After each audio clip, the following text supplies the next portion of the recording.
देखिएगा, अब हम यहाँ से रूल नंबर 2 के अंदर पॉइंट नंबर बी के बारे में डिस्कस करेंगे।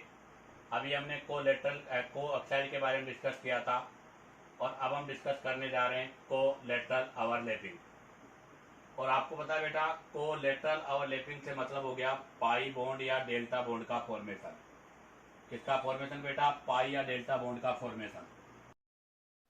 अब आप देखो, यहाँ पर भी आप ध्यान दीजिएगा, बॉन्ड एनर्जी जो है is directly proportional to directional character होगा, अर्थात वही डायरेक्शनल कैरेक्टर पे डिपेंड करेगा। इसके अंदर जो ऑर्डर होगा, जैसे वहाँ पर ऑर्डर था पीपी, वैसे यहाँ पर ऑर्डर होगा बेटा डी डी, डी पाई, उसके बाद में होगा बेटा पी पाई, और सबके लास्ट में होगा बेटा कौन सा? पी पाई। ऐसा क्यों? क्योंकि बेटा जो डी होता है उसके अंदर मोर आपके क्या होती है? डायरेक्शनल कैरेक्टर होता है। तो यहाँ पर हम देखेंगे बोथ मोर डायरेक्शनल, अर्थात यहाँ पर डायरेक्शनल कैरेक्टर दोनों में ज़्यादा है, जबकि यहाँ पर दोनों के अंदर लेस है, बोथ लेस डायरेक्शनल। हालांकि डायरेक्शनल तो दोनों ही हैं, पी भी डायरेक्शनल है, डी भी डायरेक्शनल है, बट पी में डायरेक्शनल कैरेक्टर एस डी के कंपेयर में लेस होते हैं। तो यहाँ से एक और ऑर्डर बन गया कौन सा? Directional order in different orbitals, अर्थात आपके पास जो डिफरेंट ऑर्बिटल्स हैं उनके अंदर अगर डायरेक्शनल कैरेक्टर के ऑर्डर की मैं बात करूं तो बेटा एस से ज़्यादा पी से ज़्यादा डी, और सबसे ज़्यादा किस में होता है? एफ में। अर्थात एस में सबसे कम होगा, एफ में सबसे ज़्यादा होगा। एस में तो सबसे कम क्या? एस तो आपको पता है बेटा नॉन डायरेक्शनल होता है, इसके अंदर तो कोई डायरेक्शन नहीं होती।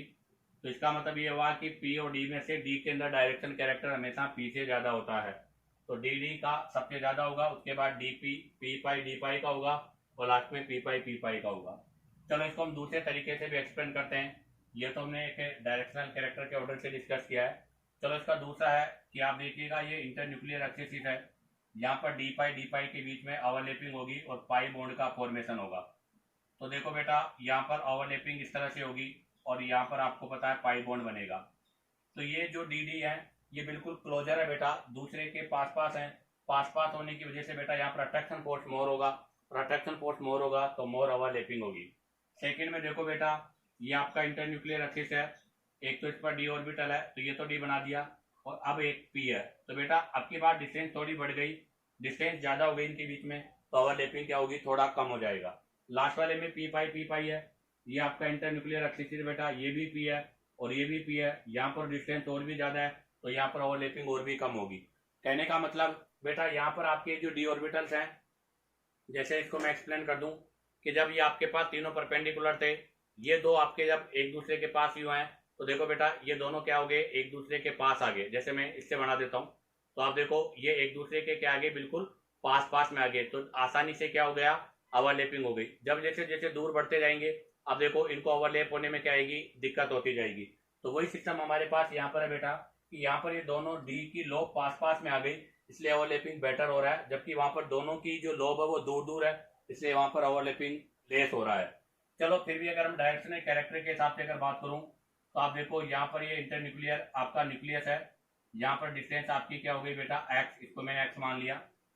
यहाँ पर देखो बेटा ये है, और यहाँ पर ये डिस्टेंस क्या हो गई बेटा? वाई, और यहाँ पर है बेटा ये डिस्टेंस क्या हो गई? जेड।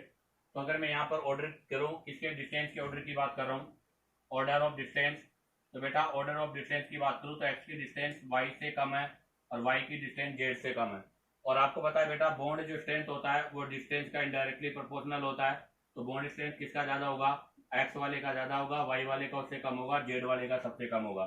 तो हमने इसको डायरेक्शनल कैरेक्टर से भी एक्सप्लेन कर दिया और आपको यहाँ से डिस्टेंस के द्वारा भी इसको हमने एक्सप्लेन कर दिया।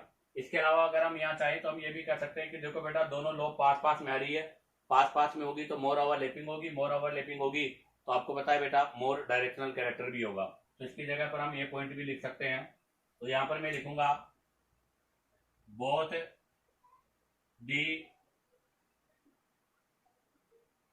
Orbitals log closure. बेटा यहाँ पर आपके जो दोनों डी ऑर्बिटल्स हैं, उन दोनों डी ऑर्बिटल्स के जो लॉब्स हैं वो क्लोजर है। अगर वो क्लोजर है तो क्या होगा? मोर इफेक्टिव ओवरलैपिंग होगी बेटा।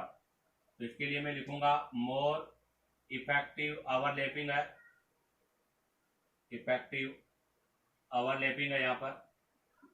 दूसरी बात यहाँ पर बेटा बोथ डायरेक्शनल भी है, बोथ डायरेक्शनल, मोर डायरेक्शनल, डायरेक्शनल तो है बट मोर।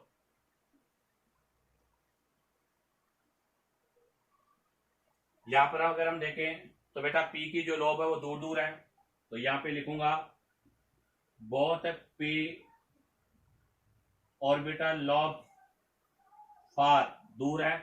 अगर वो फार है तो बेटा लेस इफेक्टिव ओवरलैपिंग होगी। अब बताओ अगर लेस इफेक्टिव ओवरलैपिंग होगी तो स्ट्रेंथ भी कम होगा। और हम यहां पर ये भी लिख सकते हैं कि आपके दोनों जो हैं बोथ लेस डायरेक्शनल है, अर्थात पी में डायरेक्शन होता है बट डी के कंपेयर में क्या होता है बेटा, लेस होता है। अब हम यहां से इससे रिलेटेड एक क्वेश्चन भी कर लेते हैं बेटा। हमारा क्वेश्चन क्या है, अब की बार मैंने लिया बेटा 3p पाई 3p पाई, सेकंड में लिया बेटा 3p पाई 3d पाई, और नेक्स्ट वाले में मैंने लिया बेटा 3d पाई d पाई। आप देखो सबसे पहले तो n की वैल्यू सब में सेम है, सभी में पाई बॉन्ड बन रहा है। तो आप देखो यहाँ पर दोनों dd है, यहाँ पर pp है, यहाँ पर भी एक p है एक d है, यहाँ pp है। तो बेटा बॉन्ड स्ट्रेंथ का ऑर्डर आपका ये हो जाएगा, क्योंकि इसके अंदर दोनों dd है, मोर डायरेक्शनल है। यहाँ पर एक p और d है, लेस डायरेक्शनल है, और यहाँ पर दोनों p है तो यहाँ पर और भी लेस डायरेक्शनल होगा। इसी के साथ आपका ये पॉइंट बी भी कंप्लीट होता है। अब आप चाहो तो यहाँ से इसका स्क्रीनशॉट ले लीजिएगा। वीडियो को लाइक, सब्सक्राइब और शेयर करो ताकि आप लोगों के पास न्यू नोटिफिकेशन आता रहे।